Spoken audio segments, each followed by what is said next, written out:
Hello guys, তো back to my channel. আবার নতুন ভিডিও নিয়ে চলে এলাম। তো আজকে আপনাদেরকে লাভ বার্ডের মেল ফিমেল এর ডিফারেন্সটা বোঝাবো। তো আমার ফিমেলটা ডিম পেড়েছে 4টে, ভিতরে আছে, তো একটু বোঝাতে একটু কঠিন হবে, তা আপনাদেরকে সহজভাবে যতটা পারবো বোঝাবো। তো মেলটা আমাদের দেখতে পাচ্ছ বাইরে আছে, ফিমেলটা ভিতরে আছে। তো মেলটা হবে ভি আকৃতির আর ফিমেলটা হবে ইউ আকৃতির। তো আপনাদেরকে একটা ছবি দিয়ে বোঝাতে হবে। তো ছবিটা আমি দিচ্ছি, তারপর আপনাদেরকে বোঝাচ্ছি। তো দেখতে পাচ্ছ ছবিটা, মেল ফিমেলের ডিফারেন্সটা। মেলটা হাইটে একটু ছোট হবে আর ফিমেলটা হাইট একটু বড়। আর মেলটা চেঁচাচেঁচি কম করবে আর ফিমেলটা একটু চিল্লাবে বেশি, কারণ তাকে ধরলেই দেখতে পাবে সে একটু চেঁচাবে বেশি। মেলটা চেঁচাবে কম আর ফিমেলটা দেখবে একটু অ্যাক্টিভ বেশি, আর মেলটা একটু অ্যাক্টিভ কম। সে লুক করে বসে থাকবে, ফিমেলটা একটু অ্যাক্টিভ বেশি, সে বেশি ছটফট করবে এবং তাকে ধরলে সে চেঁচাবে অনেক বেশি। তো মেলটা একটু হাইটে ছোট হয়, ফিমেলটা একটু বড় হয় হাইটে।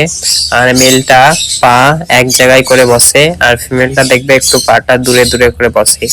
তো এইভাবে তোমরা চিনতে পারবে মেল ফিমেলটা। আর একটু লক্ষ্য করলে মেল ফিমেল ভালো করে আপনারা বুঝতে পারবেন কোনটা মেল কোনটা ফিমেল। আমার ফিমেলটা যেহেতু ভিতরে আছে তাই আপনাদেরকে দেখাতে পারছি না, একটু কষ্ট হচ্ছে। তো সব লাভ বার্ড ক্ষেত্রে একই। তো মেল ফিমেল আপনাদের মেলটা দেখবেন নেজটা দেখে বুঝতে পারবেন, নেজটা দেখবেন ভি আকৃতির, আর ফিমেলটা লেজটা দেখবেন ইউ আকৃতির, ধরলেই বুঝতে পারবেন। আর ওইভাবেও যদি না বুঝতে পারেন তাহলে আপনাদের একটা সহজ উপায়, তা আপনারা 50 টাকা দিয়ে ডিএনএ টেস্ট করে নিতে পারেন কোথাও পেট শপে গিয়ে।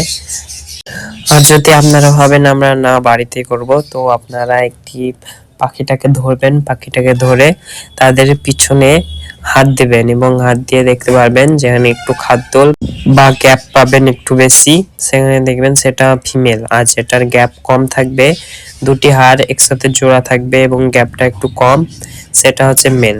তো এইভাবে আপনারা সবসময় চিনতে পারবেন মেল ফিমেল। আর যদি এভাবে চিন্তা অসুবিধা হয় তো আপনারা সহজভাবে ডিএনএ টেস্ট করিয়ে নিতে পারবেন। এভাবে আপনারা সহজে লাভ বার্ডের মেল ফিমেল চিনতে পারবেন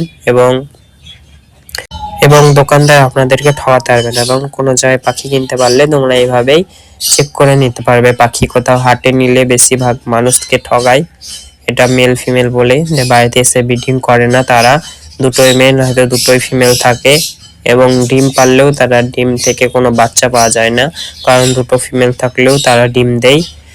আর এভাবে যদি দেখে নিতে পারেন তো আপনাদের ভালো হবে, মেল ফিমেল চিনতে অসুবিধা হবে না। আশা করি আপনাদের আর। তো আমাদের লাভবার্ডে প্রায় 4টে ডিম পেড়েছে, তার জন্য ফিমেলটা বাইরে আসে না। তো আজকের ভিডিও এই পর্যন্ত গাইস, তো ওকে টাটা বাই বাই।